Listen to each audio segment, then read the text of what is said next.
Hello everyone. It's James again. And today I wanted to talk about being emotionally drained and physically tired. Because this is a big problem many narcissistic abuse survivors have.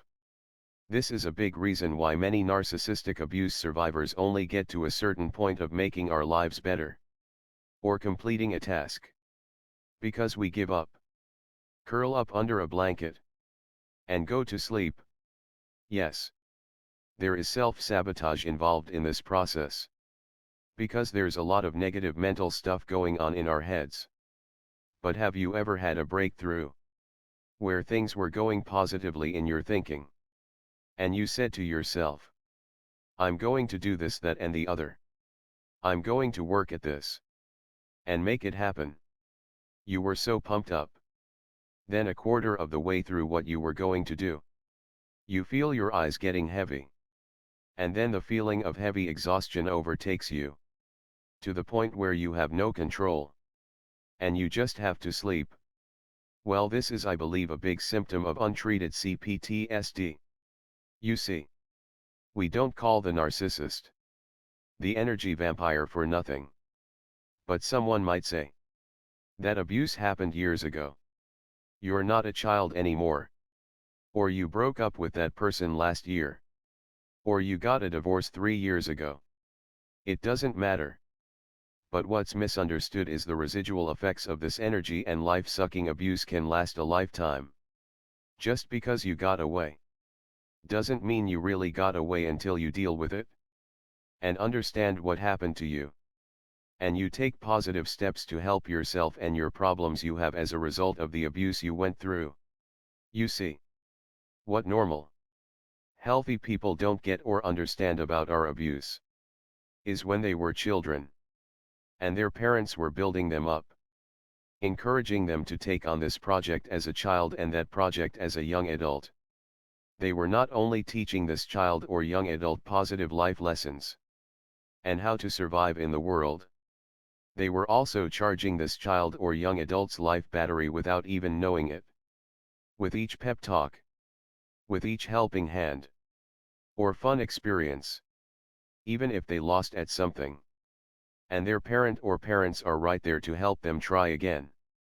It's like someone is pressing the plus button on the back of their life battery. Imagine a neon green line moving upward with each interaction. Then when this child goes out in the world, has successes and failures, and maybe the life battery takes a few hits, they are still higher than you or me. And they can very easily have those few hits taken away just by a phone call, or visiting their mom or dad, or a special time spent with their husband or wife. That little 5% hit, bringing them down to 95% is easy to recover and bring them back to 100% in no time. These very lucky people are usually walking around at 100% to 95% battery life power at all times. Now if a life tragedy strikes, such as a death in the family, their battery can indeed take a good-sized hit, like it would to anyone. But because their childhood was surrounded with love and happiness, these people usually has someone to help them get their positive charges back up in no time. Well, you and I that grew up in narcissistically abusive homes usually walk around without really knowing it, at 10 to 20% battery level because of our childhoods. And when we get a positive thrown our way, it feels great. But it really only bumps us up to 25, maybe 30%. But when we get knocked down hard by a boss at work, or negative life event, we can quickly be at zero. It really doesn't take much for us to be at zero or near it, because we are already close to it to begin with. This is why when we feel so good about something, and we try to give it a go, we literally shut down like an overworked machine. It's like we can't control our eyelids. And before we know it, we are asleep. You see, the energy vampire's damage lasts a long time. And it persists even once we've left and have gone no contact. And it takes a lot to repair the damage done. Please don't think that since you've gone no contact everything is going to work out perfectly. Going no contact is the first step in gaining clarity into your situation. And the first step into being able to heal. But there are many other steps after that. So how do you fix this problem of being emotionally drained and physically tired? Well, you treat yourself like you were your own child. You start off with small successes. If you have a project for yourself, start small. Like if you're going to go back to school to gain a degree. And you know you're going through all of these problems of low life energy. Pick the easiest class you can take. And only take that class. Don't take 2 or 3 classes.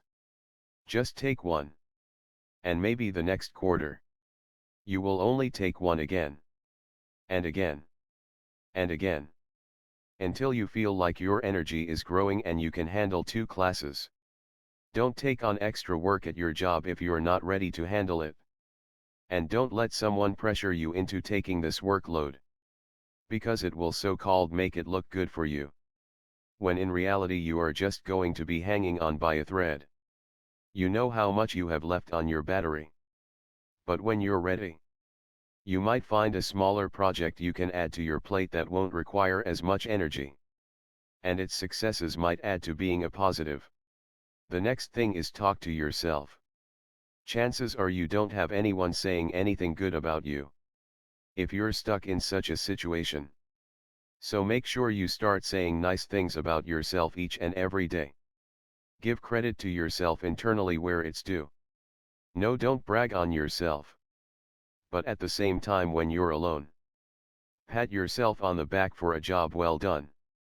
Even if that's getting up, going to work, and coming home. Still pat yourself on the back. And when that gets to be normal, ask yourself what small extra thing in life can you be doing to add value to you and your existence here on planet Earth. What can you create? What can you do? Think big but start very, very small. Don't pile all kinds of things regarding this new project on your plate. Take a small sliver of pie and work on that. Before you go back for a second helping. The next thing is console yourself when you fail. This is something I will be repeating in upcoming videos. Because failure is part of life. And it's a needed thing in order to get from starting point 1 to ending point 2. Without failure there is no success. However, failure tends to hit us hard. And drains our battery quickly. So have a backup plan when you have a hard failure. Such as a fun place you might go for the weekend. Or an activity you might go to by default when a failure happens. You might like to sing karaoke. Or go ballroom or swing dancing. If you have a big failure, make sure you right away go to sing karaoke. Or enjoy yourself dancing. Don't let the failure bring you down and down and down. Though you do have to acknowledge it. Don't let it bring you from 20% to 0. Remember, it doesn't take much with us. Now karaoke and dancing is just one idea.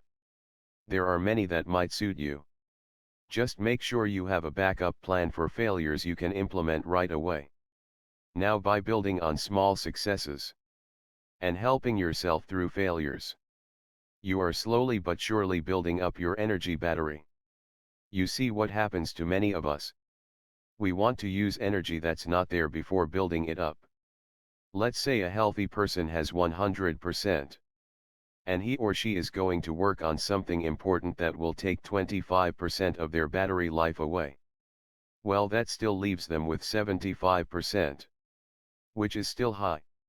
And that 25% can always be reacquired later. But what if we take on that same project? When we are starting out at 20%. Well, we'll end up with -5%. That's not good. So we must build that battery up slowly. Get small. Very small successes under our belts. So when we are doing the new things we want to do, we don't feel like it's impossible because we don't have the life energy. This is so important, people. Because from the moment we can walk and talk, our energy has been drained. Because this has been happening for many of us since we were kids. It's not going to be corrected overnight. So be patient with yourself. And don't think you're lazy or a failure because you're struggling. No, there's a reason for your struggle. And it's okay to slow down and work on your battery first before you get out there and start something new. I hope this information helps. And I hope everyone is having a wonderful day. And as always, bye for now. And be good to yourself.